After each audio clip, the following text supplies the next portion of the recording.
ভক্তদের যে অনুরোধ জানালেন আজহারী। বাংলাদেশে খাদ্যপণ্যের দাম বেড়েই চলেছে বলছে বিশ্ব ব্যাংক।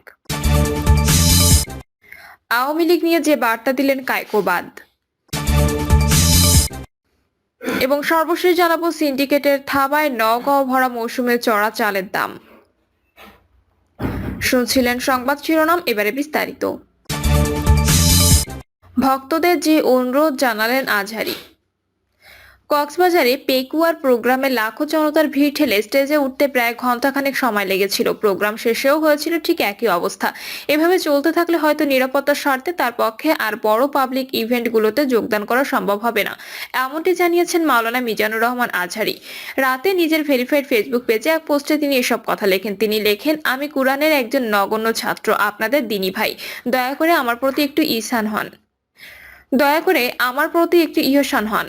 সবশেষে দেশে 2019-20 সালের ক্রাউড সামলাতে গিয়ে একাধিকবার ইনজুরির শিকার হয়েছিলেন। এবারও এরকম দুর্ঘটনার আশঙ্কা করছি। দয়া করে স্টেজে যাওয়ার পথে কিংবা ফেরার পথে মুসাফার করার জন্য বা ছবি তোলার জন্য ভিড় করবেন না। আলোচনা চলার সময় স্টেজের দুই পাশে দাঁড়িয়ে ধাক্কাধাক্কি ও বিশৃঙ্খলা সৃষ্টি করবেন না।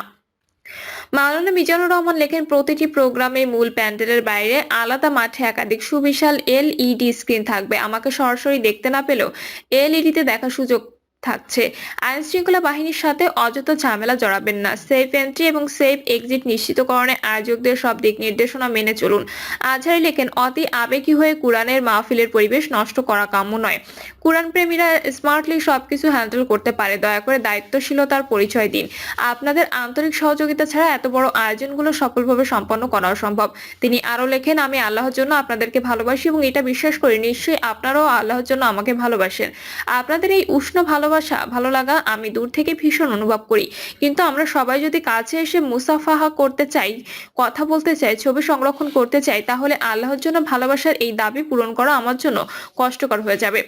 আমার এই সীমাবদ্ধতাকে ক্ষমা সুন্দর দৃষ্টিতে দেখার অনুরোধ জানাচ্ছি। শেষে আজহারী লেখেন, আগামী প্রোগ্রামগুলোতে আমরা অনেক বেশি সচেতন ও সুশৃঙ্খল থাকবো, এই প্রত্যাশা রইল।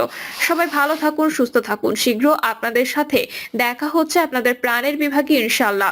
প্রসঙ্গত 2020 সালের জানুয়ারিতে হঠাৎ করে সব মাহফিল স্থগিত করে দেশ ছাড়েন মিজানুর রহমান আজহারী। তখন এ বিষয়ে তারা ভেরিফাইড ফেসবুক পেজে লেখেন, পারিপার্শ্বিক কিছু কারণে এখানেই এবছরের তাফসির প্রোগ্রামের ইতি টানতে হচ্ছে, তাই আমার বাকি প্রোগ্রামগুলো স্থগিত করা হলো। বাংলাদেশে খাদ্যপণ্যের দাম বেড়েই চলেছে বলছে বিশ্ব ব্যাংক। করোনা ভাইরাসের সংক্রমণের শেষ সময় থেকে এখনো পর্যন্ত বাংলাদেশে প্রতি মাসে খাদ্যপণ্যের দাম বেড়েছে 5% বেশি থেকে 30% পর্যন্ত। ওই সময় দেশে খাদ্যপণ্যের দাম গড় হিসাবে কমেনি, বরং বেড়েই চলেছে। টানা 3 বছর খাদ্যপণ্যের দাম একই হারে বৃদ্ধি পাওয়ায় খাদ্য মূল্যস্ফীতির হারও দীর্ঘ সময় ধরে 9%-এর উপরে রয়েছে। বর্তমানে তা ডাবল ডিজিটে অবস্থান করছে। অন্যান্য দেশেও খাদ্যপণ্যের দাম বেড়েছে, তবে বেশিরভাগ দেশেই দাম ওঠানামা করেছে। অর্থনৈতিক সংকটে দেউলিয়া হয়ে পড়া শ্রীলঙ্কায় পণ্যের দাম স্বাভাবিক মাত্রায় বেড়ে এখন আবার নিম্নমুখী হয়েছে।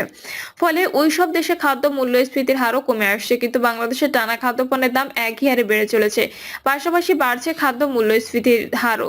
বিশ্ব ব্যাংকে প্রকাশিত খাদ্য নিরাপত্তা বিষয়ক হালনাগাদ প্রতিবেদন বিশ্লেষণ করে এমন চিত্র পাওয়া গেছে। প্রতি মাসে বিশ্ব ব্যাংক প্রতিবেদনটি প্রকাশ করেছে। প্রতিবেদনে বাংলাদেশ সহ বিশ্বের প্রায় সব দেশে খাদ্যপণ্যের মূল্য ও মূল্যস্ফীতির হারের চিত্র তুলে ধরা হয়। প্রতিবেদন থেকে পাওয়া তথ্যে দেখা যায়, বাংলাদেশে 2021 সালের নভেম্বর থেকে এবছরের গত নভেম্বর পর্যন্ত টানা 3 বছর ধরে খাদ্যপণ্যের মূল্য প্রতি মাসে বেড়েছে। প্রতি মাসে গড়ে 5% বেশি থেকে 30% পর্যন্ত বেড়েছে। কিন্তু অনেক দেশে পণ্যের দাম বেড়েছে আবার কমেছে। দাম বাড়ার ক্ষেত্রে ওঠানামা করেছে। সূত্র জানায়, করোনার পাশাপাশি বৈশ্বিক মন্দার প্রভাবে যেমন বাংলাদেশে খাদ্যপণ্যের দাম বেড়েছে, তেমনি এই দাম বৃদ্ধির ক্ষেত্রে কথিত সিন্ডিকেটের শক্তিশালী ভূমিকা রেখেছে। পণ্যের উৎপাদন বৃদ্ধি, সরবরাহ বাড়ানো, আমদানিতে কর হার কমানো, অভ্যন্তরীণ ভ্যাট হ্রাস করার পরও পণ্যের দাম কমেনি, বরং বেড়েছে। বাজারে সিন্ডিকেটের প্রভাব এতটাই শক্তিশালী যে বাজার নিয়ন্ত্রণ ও ওইসব উপকরণ কোনোটি কাজ করছে না। আওয়ামী লীগ নিয়ে যে বার্তা দিলেন কায়কোবাদ। বিএনপির ভাইস চেয়ারম্যান কাজী শাহ মোফাজ্জল হোসাইন কায়কোবাদ দীর্ঘ 13 বছর পর দেশে ফিরেছেন। তিনি সাংবাদিকদের বলেন, আমরা যারা একত্র থেকে আন্দোলন করেছি, ব্যক্তির স্বার্থে যদি আমরা বিভক্ত হই তাহলে 1996 সালের মতো ঘটনা ঘটবে। তাহলে কিন্তু 2001 সালে সরকারের পরবর্তী পর্যায়ের যে ঘটনা সেগুলো আবার ঘটতে পারে। যেমন ভাবে লগি বৈঠের ঘটনা ঘটেছিল, আমরা একত্র না থাকলে তেমন ঘটনা আবার ঘটতে পারে। বিএনপির এই ভাইস চেয়ারম্যান বলেন, 1996 সালে যদি আমরা ভুল না করতাম, বিশেষ করে ইসলামী দলগুলো যদি ভুল না করতো, আওয়ামী লীগ কখনো ক্ষমতায় আসতে পারতো না। এই ক্ষমতায় আসার মূলে কে এবং কারণ কি সেটা আমাদের বুঝতে হবে, সেখান থেকে শিক্ষা নিতে হবে। তিনি বলেন, আগে সরকারের সময় যেভাবে গুম, খুন, চাঁদাবাজি, দখলবাজি ও নির্যাতন করা হয়েছে, এর যদি পুনরাবৃত্তি হয় তাহলে তাদের আবার সেই অবস্থা ভোগ করতে হবে। জনগণকে এসব অন্যায়, অত্যাচার ও অবিচার থেকে মুক্ত রাখতে হবে। দলীয় নেতাকর্মীদের উদ্দেশ্যে কায়কোবাদ হাত জোর করে আওয়ামী লীগের মতো কোনো অন্যায়, অত্যাচার, জুলুম, নির্যাতন না করার অনুরোধ জানান। তিনি বলেন, দলের মধ্যে যারা এগুলো করবেন তাদের বিরুদ্ধে সঙ্গে সঙ্গে ব্যবস্থা নিতে হবে। শুধু তাই নয়, আজীবনের জন্য তাদের দল থেকে বহিষ্কার করতে হবে। কাজী শাহ মোফাজ্জল হোসেন কায়কোবাদ বলেন, সংস্কার করবে গণতান্ত্রিক সরকার, যাদের ভোট দিয়ে জনগণ নির্বাচিত করবে। 2004 সালে 21 আগস্ট গ্রেনেড হামলা মামলায় যাবজ্জীবন সাজা হয়েছিল বিএনপি নেতা কায়কোবাদের। তবে তিনি রায় হওয়ার অনেক আগে থেকেই পলাতক ছিলেন। 1 ডিসেম্বর এ মামলায় সম্পূরক অভিযোগপত্রের ভিত্তিতে বিচারিক আদালতে দেওয়া সাজার রায় বাতিল করে রায় দেন হাইকোর্ট। এতে এই মামলায় বিএনপির ভারপ্রাপ্ত চেয়ারম্যান তারেক রহমান, সাবেক স্বরাষ্ট্র প্রতিমন্ত্রী লুৎফুজ্জামান বাবর, বিএনপির ভাইস চেয়ারম্যান কায়কোবাদ সহ সব আসামি খালাস পান। সিন্ডিকেটের থাবায় নওগাঁও ভরা মৌসুমী ও চড়া চালের দাম। দেশের উত্তর পশ্চিমাঞ্চলের জেলা নওগাঁ ধান চাল উৎপাদনে বরাবরই সমৃদ্ধ। বর্তমানে এই জেলায় চলছে আমনের ভরা মৌসুম। হাটবাজারে রয়েছে পর্যাপ্ত আমন ধানের সরবরাহ। স্বাভাবিকভাবে এই সময় ধান ও চালের দাম নিম্নমুখী হওয়ার কথা। তবে চলতি মাসের শুরু থেকে তার উল্টো চিত্র খুচরা ও পাইকারি বাজারে। 2 সপ্তাহের ব্যবধানে মানভেদে প্রতি কেজি চালের দাম পাইকারি পর্যায়ে 2 থেকে 5 টাকা এবং খুচরা পর্যায়ে 4 থেকে 8 টাকা বাড়িয়েছে জেলার চালকল মালিক ও ব্যবসায়ীরা। চালের বাজারে আকস্মিক এই অস্থিরতার পেছনে মজুদ সিন্ডিকেটকে দুষছেন স্থানীয় বাসিন্দারা। এই সিন্ডিকেটের বিরুদ্ধে শিগগিরই ব্যবস্থা নেওয়া না হলে দেশীয় চালের বাজারে ইতিহাসের সর্বোচ্চ মূল্য বৃদ্ধির আশঙ্কা করছেন অনেকেই। শহরের গোস্তহাটির মোড় পৌর চাল বাজারে সরেজমিনে দেখা যায়, বাজারে গত 2 সপ্তাহের ব্যবধানে খুচরা পর্যায়ে মানভেদে প্রতি কেজি চালের দাম 4 থেকে 8 টাকা বেড়েছে। দাম বাড়ার পর বর্তমানে প্রতি কেজি জিরা সাইল 70 থেকে 74 টাকা, কাটারি ভোগ 72 থেকে 80 টাকা এবং স্বর্ণা 5 জাতের চাল 58 থেকে 60 টাকা দরে কেনা বেচা হচ্ছে। এর আগে প্রতি কেজি জিরা সাইল 65 থেকে 66 টাকা, কাটারি ভোগ 64 থেকে 72 টাকা এবং স্বর্ণা 5 জাতের চাল 54 থেকে 58 টাকা দরে কেনাবেচা হয়েছে। বছর জুড়ে ক্রেতাদের ভিড় জমে থাকা বাজারটিতে এখন বিরাজ করছে শুনশান নীরবতা। পৌর চাল বাজারের তাপস খাদ্য ভান্ডারের খুচরা চাল ব্যবসায়ী তাপস কুমার মণ্ডল বলেন, বছর জুড়ে নিম্নবিত্তদের চাহিদার শীর্ষে থাকে স্বর্ণা 5 জাতের চাল।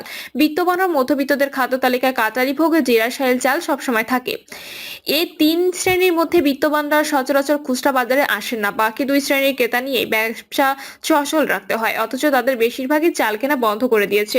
হুট করে প্রতি কেজি চালের দাম 4 থেকে 8 টাকা বেড়ে যাওয়ায় ক্ষোভের মুখে চাল না কিনে বাড়ি ফিরে যাচ্ছেন বেশিরভাগ ক্রেতা। বেচা কেনা কমে যাওয়ায় চরম বিপাকে পড়তে হচ্ছে ব্যবসায়ীদের। শহরের পার নওগাঁ মহল্লার সততা রাইস এজেন্সির আড়তদার সুকুমার ব্রহ্ম বলেন, এবছর বোরো মৌসুমে ধানের বাম্পার ফলন হয়েছিল। এরপরও গত 2 সপ্তাহ যাবৎ স্থানীয় হাট বাজারে বোরো মৌসুমে উৎপাদিত জিরা সাইল ও কাটারি ভোগ জাতের ধানের তীব্র সংকট দেখা দিয়েছে, যার পুরোটাই সিন্ডিকেটের কারসাজি। ভারত থেকে আমদানিকৃত জিরা সাইল ও কাটারি ভোগের চেয়ে দেশীয় চালের মান উন্নত হওয়ার সংকটকালীন এই মুহূর্তে বোরো মৌসুমে উৎপাদিত ধান অবৈধ মজুদ রেখে কালো টাকার পাহাড় করতে সক্রিয় হয়ে উঠেছে অসাধু চক্র। এদের দমাতে মজুদ প্রতিরোধে যে আইন রয়েছে তা দ্রুত কার্যকর করতে সরকারকে উদ্যোগ নিতে হবে।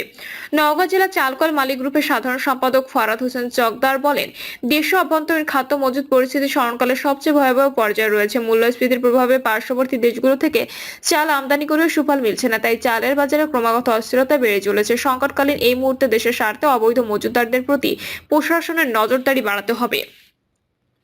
প্রিয় দর্শক, এই ছিল এখনকার সর্বশেষ সংবাদ। আপডেট সব সংবাদ পেতে চ্যানেলটি সাবস্ক্রাইব করে বেল আইকনটি ক্লিক করে রাখুন।